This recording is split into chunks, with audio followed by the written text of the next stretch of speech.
Hey everyone, welcome to Dr. Frank's Finance World. I am Dr. Frank, the bank, because I try to teach you something about finance and hopefully make you a little money down the road. So today we're going to be talking about competitors and management and how you find information on them. So please be sure to subscribe and get notifications. We will have a total of about 11 or 12 videos in fundamental analysis. We will have a number of those go up between now and Christmas, the end of the year. We will also be doing investments next, where there'll probably be 15 or more. And then there's a couple of special ones coming out on how to compete in Stock Track, as well as ones about the Rocky Mountain Investment Challenge. So if you guys want to see how you use the information in fundamental analysis, what we go over here, to create an analysis that you do for our competition, we'll have that up there too. So look in the notes for links and websites, and check out the books in our bookstore. It's through our drfranksfinanceworld.com. We have an entire bookstore that you can check out. So anyway, when you talk about competitors, it's actually kind of tough information to find sometimes. And the reason why we break it down by segment is because you'll see in a couple of videos here, where we actually go through previous competition analysis, you'll see that the best way to actually analyze a firm is by the individual product segments that they compete in. So you're always looking for a pure play, somebody who only competes in that area, to get a sense for, from a valuation metric, do they trade at 20 times PE?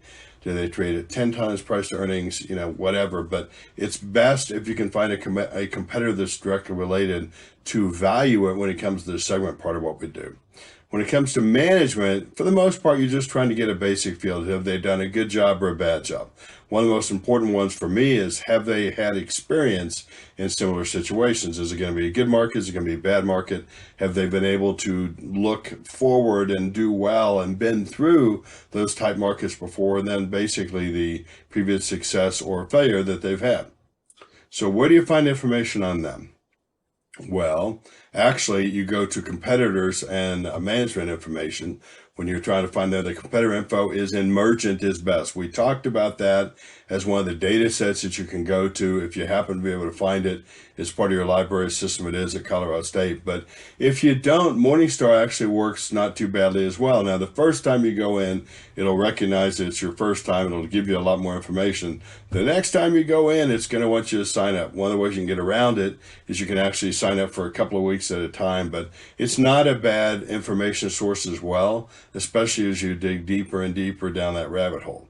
Sometimes you can think of some on your own. I mean, we all think about Walmart and Target, or we think about Home Depot and Lowe's, but basically you can think of some, particularly if you pick some that are of interest to or related to the job that you actually have. When we get to investments, we'll see a book on there by Peter Lynch, One Up on Wall Street, and he talks specifically about when you have expertise in a particular area, you might think about investing in that specific area. So as we can see in the next page here, it's not wanting to give it to me. This is I've gone into Morningstar and I've pulled up a particular company. Like I said, can't even tell you who they are. But I have pulled up some competitors. When you go in and there's the summary, you can actually click on competitors, and I've taken a screenshot of that. And you can see at where they are and some basic things about, economic moats, which is kind of cool. Basically, Warren Buffett talks about a company having moats. Obviously it's wide. It would be difficult to do what Costco or Amazon do out there, whether it's stable or not, the price, and whether it's overvalued, undervalued, some of that kind of stuff. But basically, it gives you company names that you can use to try to figure out how to use that data to compare when it comes time for valuation.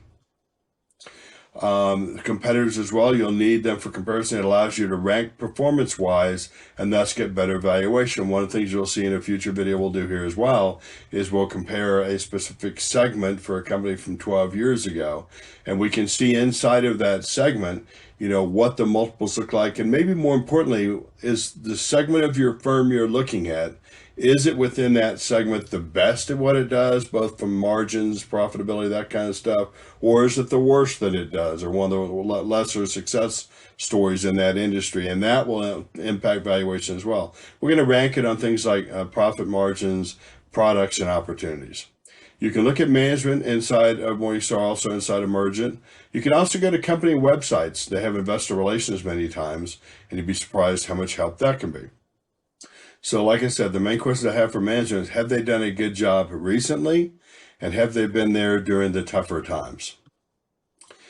Here you see, and can't tell a whole lot about what's there, but basically inside of Morningstar, you can see that you can look at the executive team from key executives to also board members. And you can see what their salaries were, what the 5-year trends were, and that type of stuff. But at least you can get specific people, specific information. You look and see if they have experience in the industry in which they're trying to run this company. All right, this is kind of a short one. There's not really a book, but there's a really good website for free that you can go look at that will give you some information about competitors and management and so forth. It's at this one's interactive, how to identify your competitors. And then when we go look at research, we'll pull over there. The first one we're looking at here, we analyze human capital, that's people, the top management quality and firm performance. They talk about how they analyze it, and they look at a number of firms and how they pull the data and so forth. The relationship between top management quality and firm performance using the mobility across different areas and that kind of stuff, states and so forth. But overall, they find a causal or a direct relationship between management quality and firm operating performance, their market valuation, and the stock return. So basically, kind of pick the winners and go with them. Another one in here is competitor analysis practices in the United States. A questionnaire, which is interesting because you get a little bit different data that way. Sometimes I've done that before in the banking industry, for instance. But they look at Business Week Top 1,000, and they only got 85 firms. Believe it or not, that's not a bad response rate, 8.5% of the entire market out there. The results indicated that 24% of the sample firms exhibited advanced competitor analysis systems. If you don't know what your competitors are doing, how do you know whether you're losing or winning the battle, right? They also found support for a relationship between profitability, return on assets, and advanced competitor analysis. So basically, firms having advanced systems to monitor their competitors' activities exhibited greater profitability than firms that did not. So that it can be helpful out there.